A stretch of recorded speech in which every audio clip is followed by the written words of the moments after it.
Hello, everyone. We'd like to welcome you to today's webinar, How to Beat the Deadline for CRM Unified Interface and Gain Improved Security and Performance Faster.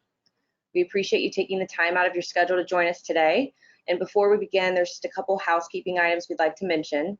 All attendees are in listen-only mode. So if you have any questions, please just submit them through the GoToWebinar question box, and we'll be answering those in our Q&A session at the end. We're also recording today's webinar, and you will receive a recording in a follow-up email tomorrow. So with that, I'd like to introduce you to today's speaker, Angela Warland, a CRM consultant here at Velocio. Angela has over 15 years of IT experience and has been specializing in CRM for over 7 years. And Angela's also currently a trainer for us for App in a Day presentations. And she also specializes in the field service arena. So Angela, I believe at this point, we're ready to transition over to you. Great, thank you very much. Well, thank you guys for your time today.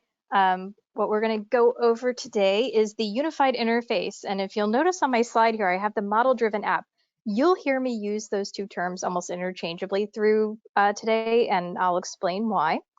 And then we're also going to discuss the October 1st deadline.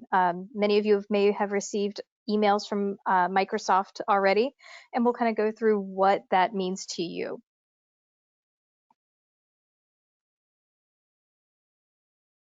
So again, model-driven apps and AKA the new UI, they are one and the same. The new UI is actually a model-driven app. If you've heard anything with Microsoft and their new Power Apps, Power Platform, model-driven apps are part of the Power Apps program. And how that impacts you today. If you are on CRM Online, or if you are at on-prem 9.0 or higher, Microsoft is letting you know that the legacy interface will be gone by October 1st, 2020.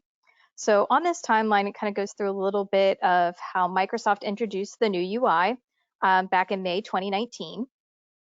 In the fall, they announced the deprecation of legacy interface.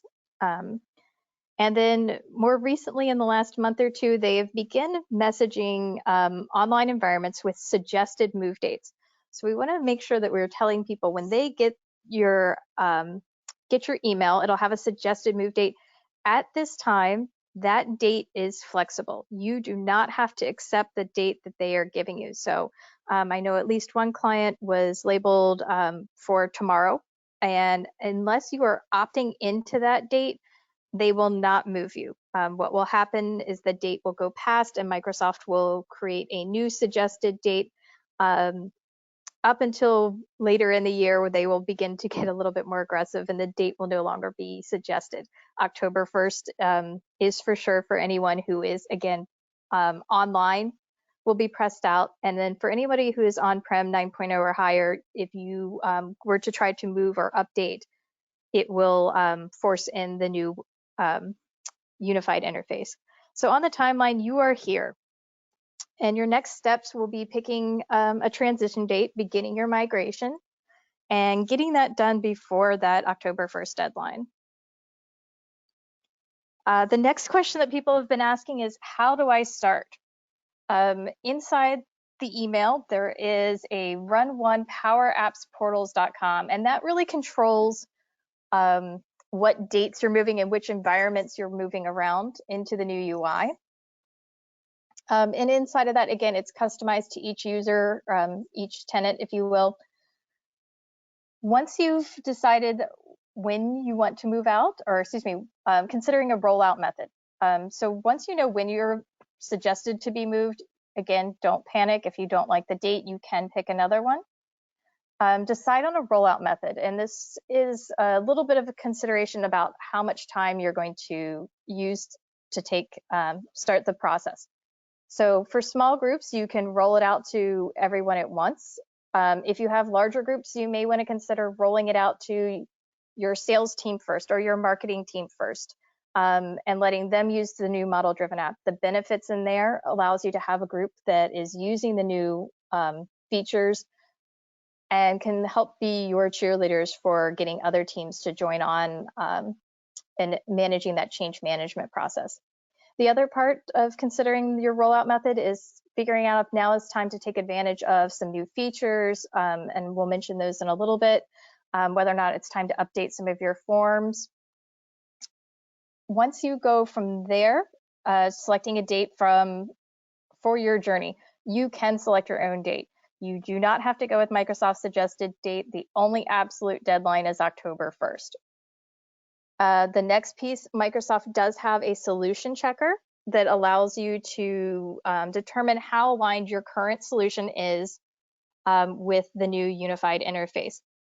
They do offer up a cautionary tale when you go to use the solution checker that it may come back with some false negatives, if you will, telling you that something doesn't work, but it does give you a good head start of knowing what could possibly need to be fixed. The next step for you would then be to set up a dev environment, making sure your test or your sandbox environment is a clone of your production. And then there is a nice little switch that allows you to set it to new UI only. And then from there, start testing, making sure that you are testing all of your high-level scenarios, as well as any kind of customizations or third-party add-ons. So as I said, you'll hear me use model-driven app and new UI almost interchangeably. The model-driven app is the key to the new unified interface. And on the left here, this was a testing environment of mine, but for field service. So you'll see the various kind of out-of-the-box model-driven apps that are available to you. So some are pre-built for sales, customer service, field service. As I mentioned earlier, model-driven apps are part of the Power Apps family. What I feel is the best benefit for folks to understand is that you can custom build your own model-driven app and build it for what your user roles actually need. The easy-to-use design interface with model-driven apps. I teach App in a Day, which goes through all of kind of the Power Platform, Power Apps family. The model-driven app is actually one of the easiest ones where people get into it and catch on very quickly on how to do it. You really just kind of start selecting what is visible to who and where it belongs on the screen. The other nice point of this is one model-driven app is used by both the web and mobile users. So if you have custom forms that are for your mobile users now, the design for a model-driven app, as well, it might look just ever so slightly different on a smaller screen. The interface works for both. So you don't have to train from one app or from the mobile app to the web client. One app controls them all.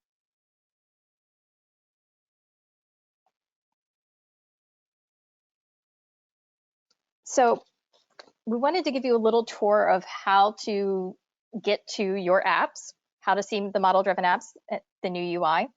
And really at this point, and I'm hearing from some folks that this settings section has actually also transitioned over. So if it hasn't, you can still get it through settings, application, and my apps. And then once you go to my apps, you'll see all of the applications. So if you notice here, unified interface, that is what we're looking for. Those are the ones that are guaranteed to be working within after October 1st. So there's two ways to go about this. You can modify an existing app, or you can create a new one. Microsoft, when talking to them, they typically do not want you to modify their out-of-the-box app. They want you to make a copy or a clone over for it. And I'm missing a little arrow here, but there's this use existing solution to create the app, which allows you to kind of copy over what they've already built. Once you're inside the app designer, very key components here would be the sitemap, and we'll show you that one in a little bit, and then entities, which you guys should be pretty familiar with, and then within each entity, the forms, the views, the charts, the dashboards. Again, this is where the customization comes in. Each app can show all the forms for all the entities, or you can narrow it down and say, for the account for this particular app, I only want them to see one particular form. Views, for those of you that have been sysads, A system view is seen by everyone, except now in the model-driven app, we can control that. So we can build system views and have 25 system views, and with the model-driven app, only show through that particular app 5 of those 25 or 10 of those 25, depending on what the role is and the need is.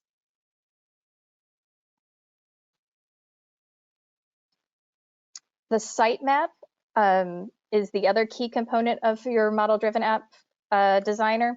And this controls what the user sees and how they see the labels. So there's 3 areas to this. They call it the area, the group, and the sub area. The area is kind of your top level group, the group within that, and then when you're actually doing the work, that is the sub area. For those of you that have worked with sitemaps before, you either use a third-party tool to help edit it, or you had developers edit it.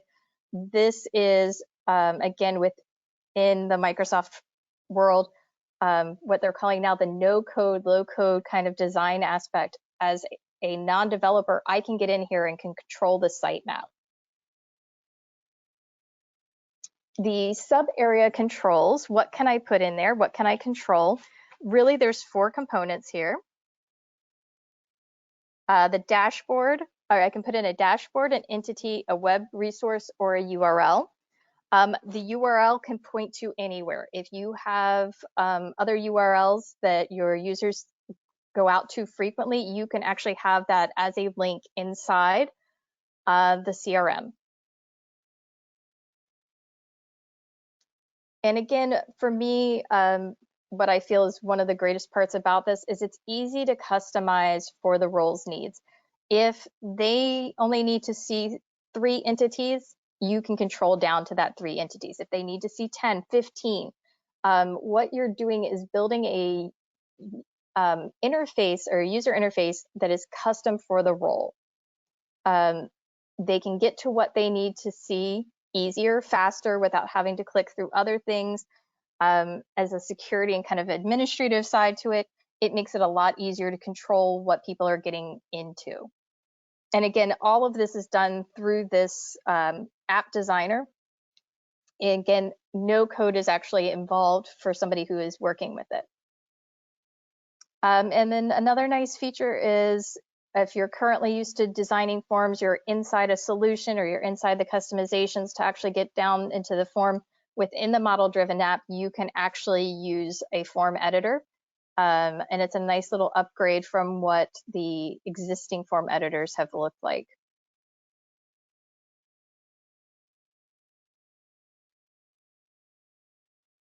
And again, with the security models, you can manage who sees what app with security roles. So again, I've given the example of your sales and marketing team. Maybe they will use the same model-driven app. If that's the case, you grab their security roles and they're the ones who can see that particular app. Possibly maybe sales needs to see certain things that marketing doesn't, or vice versa. You can limit which roles see which application or model-driven app.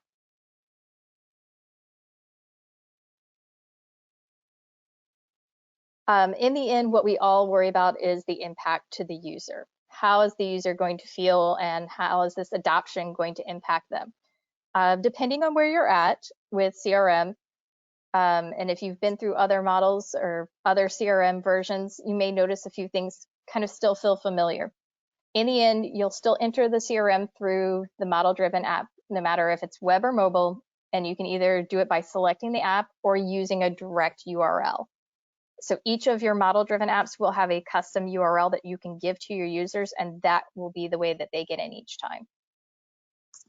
As far as record navigation, we mentioned this a little bit, but this is that area, sub-area, and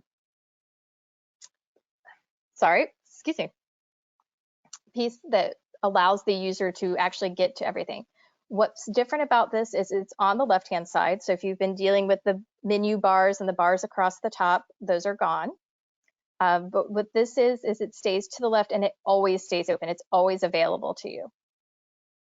And then one of the nicer features that I have found is record access. So if you are looking at a view, in most current models, when you select a record, there's usually up and down arrows on the record. So if you had 50 records in your view, you could up and down arrow through each one.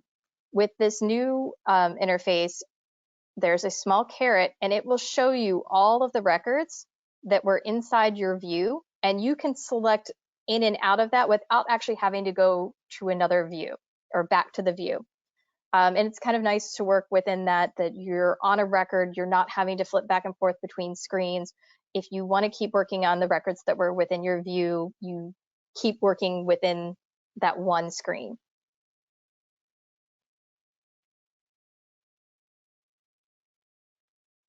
The other key point is the forms are different. The tabs are across the top. So over here on the right, and I apologize, my test environments are to the point where they couldn't quite get down to the old legacy interface, so we had to do some screenshots here. But the details tab, so all of your tabs were kind of running down the length of your screen. So you might have had some very lengthy forms, and if you had all of those areas expanded, a lot of scrolling involved. In the new interface, those tabs now go across the top. And there's just simply a cleaner interface. Over and over again, my input from various people is that the users do like the new cleaner interface. It simply feels better to them. The big question that I got, I did a presentation for our local user group, was how long will this take? And I always default back to good lawyerly advice is it really depends. It's going to depend on the complexity of your system, the number of apps you have to build for security roles, forms, number of customizations, JavaScripts. If you are using the mobile app, particularly the field service mobile app, you may have some additional complexities here. The use of ISVs or third-party add-ons. Most of the third-party add-ons have prepared themselves for this, but it's good to double check and ensure that your particular add-ons are prepared for the new UI. The other part of how long it will take is your approach. If you're going to take the opportunity to update and use new features, building in time for building that, doing the planning, testing, and doing the rollout for it.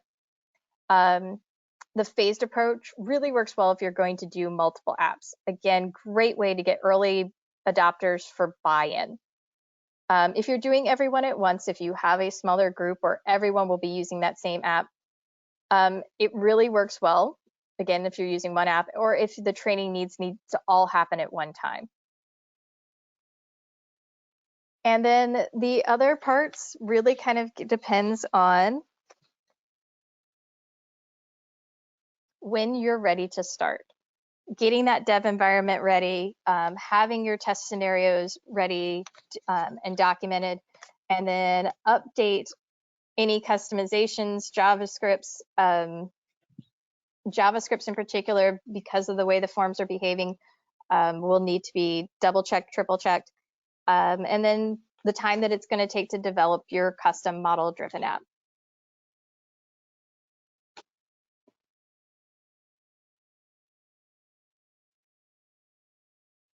So this is the question that the user groups on the web boards are asking a lot, is what could possibly go wrong? What could possibly make this more complicated? And in Microsoft's world, we also have other things that are deprecating at the same time as the legacy interface. And each of these can make things more complicated. If you're using dialogues, the kind of twin sister to workflows, those are being deprecated. Service scheduling, or the service calendar, is also being deprecated and being replaced with universal resource scheduling. Certain APIs, I'm not going to list those out, but we do have a link that can help for those that have utilized APIs. Task flows, which are at this point typically only used in the mobile app.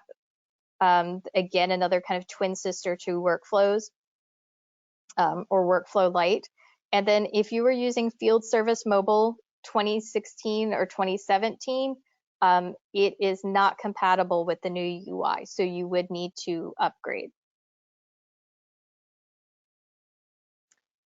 So the key point is, with all of this, what do I gain? What's my benefit to being forced into a new system? Well, one is performance enhancements. Microsoft does have listed out their noted and documented performance enhancements. Depending on your system and depending on what screens you're going from, it can be anywhere from 35 to 55% faster to get from screen to screen to actually get into the app itself. The other part is that streamlined design that we kind of walked through a little bit.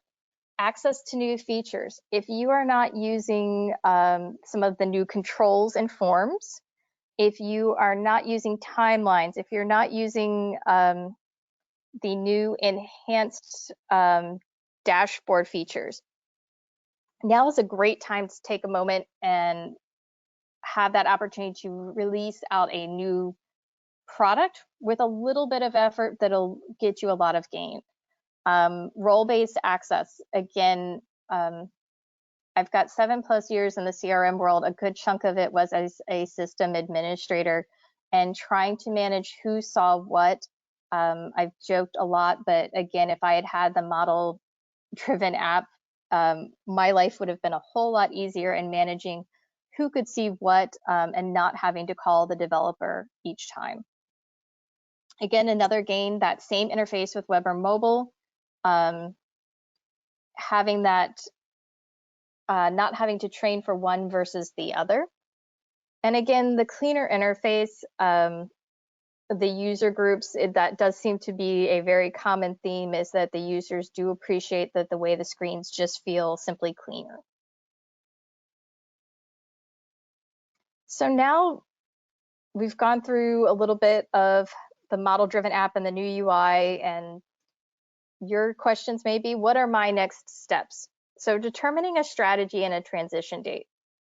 You'll need to make some decisions about whether you want to take this opportunity to do further enhancements, whether you're going to do a phased rollout or a single rollout. I highly recommend folks take some time to learn more about model-driven apps and the new features in the CRM. Microsoft does have the online learning, and you should have a sandbox environment to get in there to get in and explore in. And as far as where we're at today, with Velazio, contacting your client sales manager to start a plan. Review the MS playbook. Microsoft did build a nice set of playbooks for what kind of steps to take, and even to the extent they have recommendations for change management.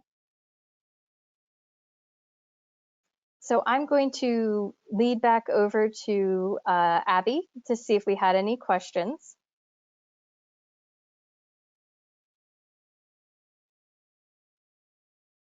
If I can unmute myself, step one.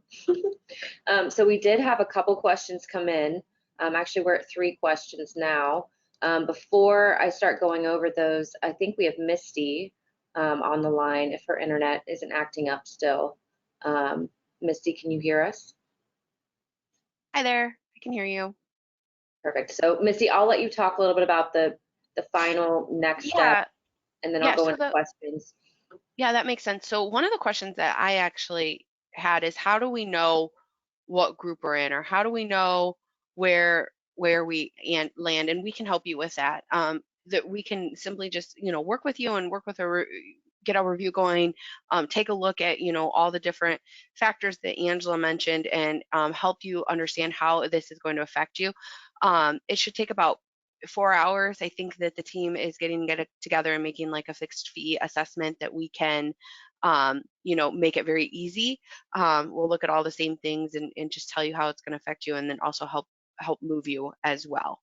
So if you have any questions about getting that assessment or something to that effect, let your CSM know. For about 50% of you on the line, that's me. So just let me know if you have any questions, I'll probably be reaching out to you to ask you if you have any questions and if you're at all interested in our help. So keep that in mind as well. Yeah.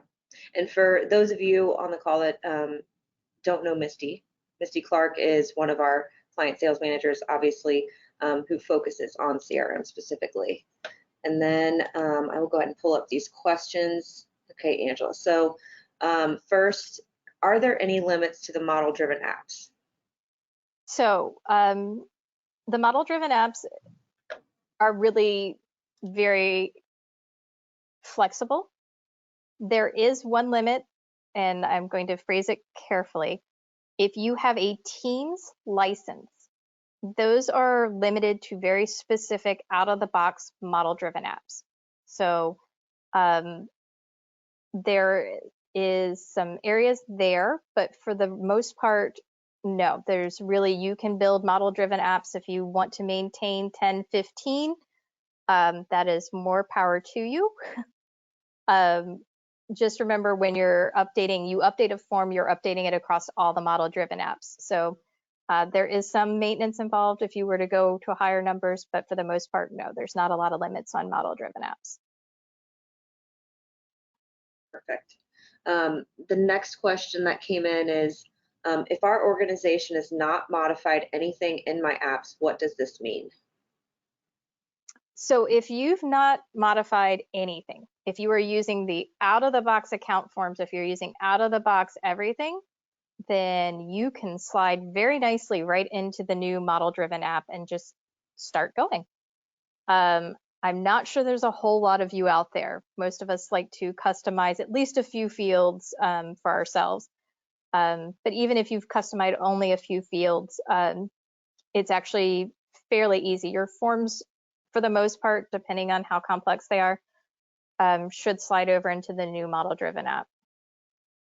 And I really want to just piggyback on that, as I know the majority of the people that are on this line and the majority of the people on here have some type of customization at some point, and it'll be really good to just check and make sure that those customizations are not affected. I just want to caveat that because that makes me nervous that you guys are going to put it in and start working under the assumption that you're out of the box. So if you have any questions about that, feel free to reach out to me or your CSM and we can talk through that with you as well. Yes, definitely run it through testing and dev first, just to step through it all, just to make sure everything is looking the way that it should. Great.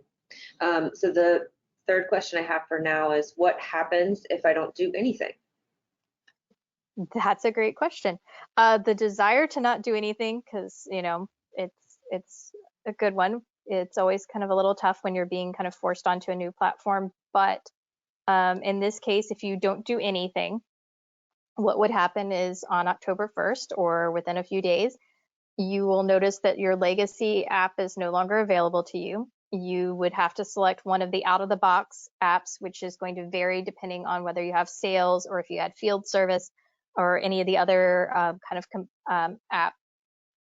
apps from Microsoft. And what will happen is you'll have to go in through that and you will get their design. You will get their out-of-the-box. You will get their areas, their sub areas. It will be set up exactly as they have it. So you won't lose your data. Nothing on the back end disappears, but your interface will definitely be changed for you, and probably not in the way that you would like. Right. I actually just had a fourth question come in, Angela. So I am using Field Service OOB Scheduler. Okay. You mentioned Universal Scheduler. Are they one and the same? They are. They are. So the schedule calendar, the schedule services that are being used by other components are actually going to start leveraging that back-end engine that field service uses. So you're good there.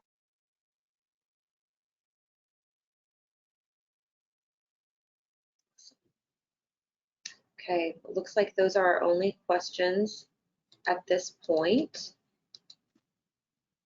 So we can give everyone a little bit of time back in their day. Again, we thank you all for joining us. As I mentioned at the beginning, we will have an automated follow-up email go out tomorrow with the recording to the session, so you can always, go back to an area if you needed that information repeated or share it with a teammate. And we'll also send a follow-up at some point in the next week or two if you do want to find out more about what a 4-hour assessment looks like and how that can help your company. But otherwise, I think we're all set, unless you have anything else, Angela and Misty. No, Great. thank you guys for your time. I hope you go and explore the model-driven apps. Again, as a former system administrator, I highly recommend going in and checking it out. It is very user-friendly, and I hope you guys will enjoy using it as much as I enjoy teaching people how to use it. Perfect. Thanks so much, guys. Bye.